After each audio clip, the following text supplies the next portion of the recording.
Moving on to our fourth speaker for today, Shefali ji. Mrs. Shefali ji is an award-winning author. She is also a columnist and a social media influencer and is a familiar face on many debates on TV. Her first book on parenting was in Marathi, which became a bestseller within few months of its release itself. Great work, Shefali ji. Welcome, Shefali ji. Shefali ji, please, would you like to? Thank you so much. Yeah, please, Shefali ji, please tell us, please share your views with us today. Thank you, Nani, first of all, for organizing such an amazing webinar. Thank you. Can you hear me? Can you hear me? I'm able to hear Shefali ji, but I think some of our speakers are not able to hear you. Should I move closer to the phone? Is this better? Yeah, better. Thank you. Is this better? Yes, Shefali ji. So first of all, Sonali, thanks for organizing such a wonderful talk. I've been listening very carefully to what Srimati Patel ji and as well as Harshmina ji had to say, and I agree with almost everything that the previous speaker said. And one thing we need to realize that while the pandemic itself is gender insensitive, it affects different people in different ways. Everybody has talked about the new normal. So, for example, the work from home paradigm is the new normal in almost every field today. Whereas earlier it was always considered as a cop-out. It was considered as to be the easier option. It's like people who wouldn't want to go to office, they would work from home. But now even corporates have realized that work from home is and learning and relearning and de-learning whatever they had learned earlier to deal with work from home. Correct. As I said, this crisis affects everybody in a different way. So no one solution will help one woman. That will help everybody because all of our situations are very different. But there are certain things that are common that women all across and depending, it doesn't matter what economic or social spectrum they come from, there are some challenges that they face, which I have seen in conversation with a lot of people. And one of the greatest problem is how do you reconcile with the pressures of work, the pressures of home, the pressures of your children doing online schooling, and the pressure of doing caregiving to the elderly people in the house. And all of this sort of falls on the shoulders of the woman primarily. So there's a lot of stress there, and most of the time women don't know how to deal with that stress. So we tend to internalize stress. That is something that we have done.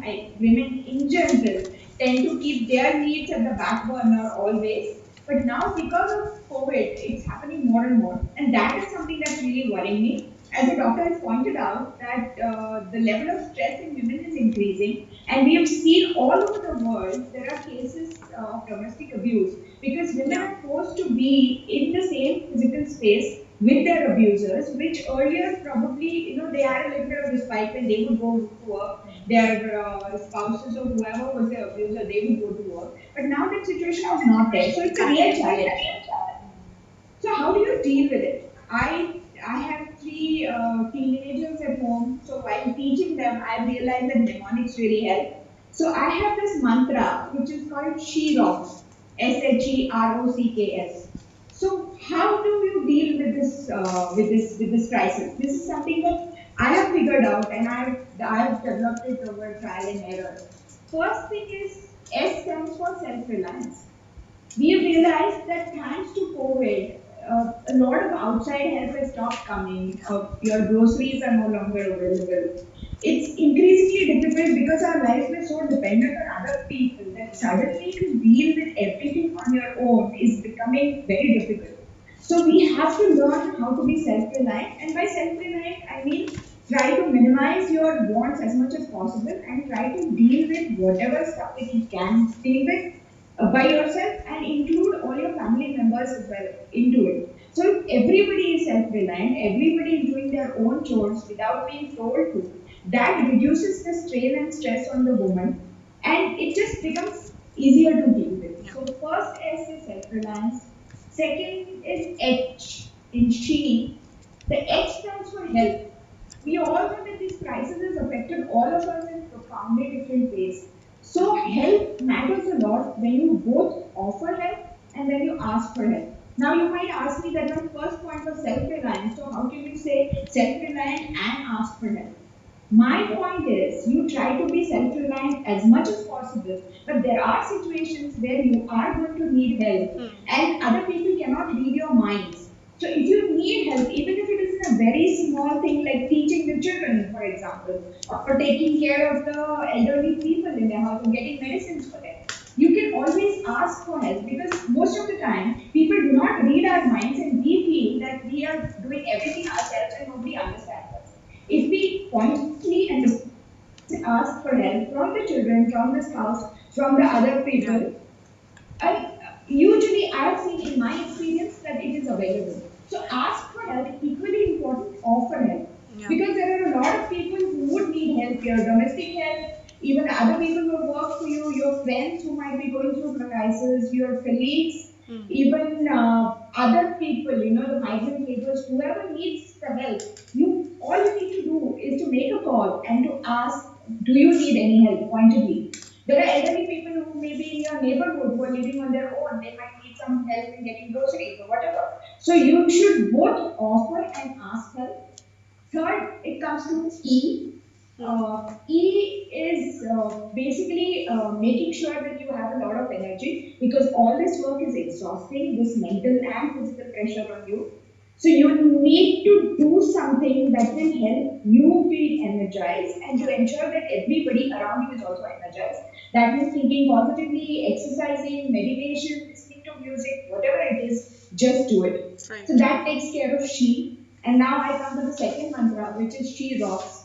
R stands for resilience. What is resilience? Resilience is adapting to change very quickly without being bogged down. This is a crisis that has affected all of us. We are not alone in it. The sooner we realize that, and the sooner we deal with it and learn to, make ourselves capable to handling this challenge, the better it is for not just for us, but for everybody around us. So R stands for resilience. O stands for outlook. We need to have the correct perspective and the correct outlook. I'm talking about simply domestic chores, okay? There are times you realize when the domestic help was not there for almost 2 weeks, and I realized it myself, that you don't have to be obsessive about small things like mopping doesn't need to be done every day. It's okay if you do it alternate day, but focus on more important things like caregiving for the elderly, like spending time with your children who are studying, like finishing their deadlines, like writing that article. The domestic work, the little domestic work can help, can wait. If your house doesn't have to be absolutely spotless, it doesn't matter. If there is no help, then there are certain tasks which may be good, but they are not absolutely necessary. So you need to have that outlook, you need to have that perspective. Also, if getting bored is your biggest problem in this countdown, not knowing what to do, then you don't have a problem. You need to have that outlook, and you need to realize that there are thousands of people who are affected much worse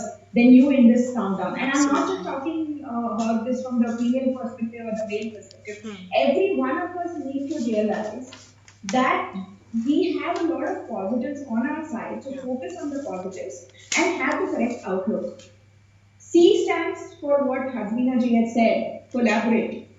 There are a lot of things that you cannot achieve yourself, but if you collaborate, if you seek help from other women, from other people around you, then you will be able to handle the situation much better.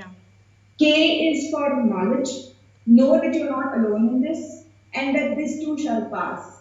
The world has faced worse situations, the world has faced pandemics before, the world has come out of it. As somebody said, that the World War II has devastated everything, but the world still recovered and it became a different place, it became a better place. So even now, while it may not seem so that the world is going to, change very quickly, but it is going to change. And know that you need to relearn and you need to acquire new skills so that you are able to handle the challenge of tomorrow. whenever this pandemic subsides. And this is not the last pandemic to hit the human race. 2 years down the line, there may be another one that may be even worse. But now at least we move on and we've been through it. We are probably able to deal with the next coming big pandemic in a better way. And my last point, she rocks. The last S is self-care. I referred to it earlier in energy. Self-care is very important because women, and this I'm talking about on a global scale, women always tend to put their needs last. And as they say in the aircraft, you always wear your oxygen mask before helping somebody else. So ensure that your mental and physical well-being is a priority. So take the time out, that half an hour, 15 minutes, even 10 minutes, just to do that one good thing for yourself. It could be meditation, it could be just simply making tea, it could be listening to music, it could be just sitting in a quiet corner, because we are all now basically homebound for a long time. And space is not a luxury that everybody can afford to have. So lock yourself in the toilet if you want to for those 5 minutes, but get a perspective, take a deep breath, and look after yourself, because only when you can look after yourself as a woman, you will be able to look after everybody's needs, you will be able to look after your professional needs, you will be able to ensure that everyone around you sort of, every big block sort of falls in place, and you are able to handle this challenge much better. The next question that I'll just take 5 more minutes. The next question that Sonali had asked, and I really like that, she talked about how you have dealt with COVID. Yeah. In my case, because I worked from home, the work from home concept was not new to me. So I was always used to gearing around my other responsibilities and juggling the work and home balance. But what really struck me this time was that all of us were stuck at home. And this lack of not being able to go out and travel and find a little space for myself was a little difficult. But once you realize that there are people who are in a far, far, far worse situation than you, and you can do something to help them, that really makes a difference. Absolutely. For example, I am very passionate about hand-woven textile and weavers' causes. Yeah. And I've been getting messages from a lot of people that I have worked with in the past, the weavers, saying that they are burning with a lot of unsold stock because of the lockdown. Mm-hmm. And because they have unsold stock and all their money is stuck there, they cannot buy yarn and they cannot do work. And they get paid only if they work on an everyday basis. So I try to do what I can, use my social media reach to ensure that 5 different weavers in 5 different states, they have had access to my reach, and I've asked people to buy from them so that at least their needs are met. And I know this is a direct impact that has impacted 5 people. Wow. But when I did that, I felt good because I was, for once, not focusing on my real or imaginary problems, but I was actually making a positive and tangible difference to somebody else's life. So if you can do that, write gratitude letters. It helps. I know it sounds very corny and cliche, but it really, really, really helps you deal with it. No matter how difficult your life is right now, there will always be moments in your life, in a day, that you feel grateful about. It could be simple things like you get up in the morning and you've had a good night's sleep. Yeah. But realizing that you had a bed to go to sleep in and you've had a good night's sleep, and saying that I'm grateful for that, and at the end of the day, taking those 5 minutes to think about it, it really makes a difference. Absolutely. So, in a nutshell, COVID has changed everything, and there are several sectors, especially women have been working in unorganized sectors, and those sectors are going to change forever. Right. But it is time for us to realize, as Harshmita has said, that every crisis is an opportunity, and to make sure that we relearn and de-learn what we already have and prepare ourselves for the challenges of the future. Thank you. Absolutely. Thank you. Thank you so much, Shefali ji. I think the mantra that you shared with us is so relevant, and it's so on point in today's time that I myself would like to internalize such a mantra. She rocks. I'm sure our audiences have also appreciated this mantra of yours that you shared with us. Thank you so much, Shefali ji.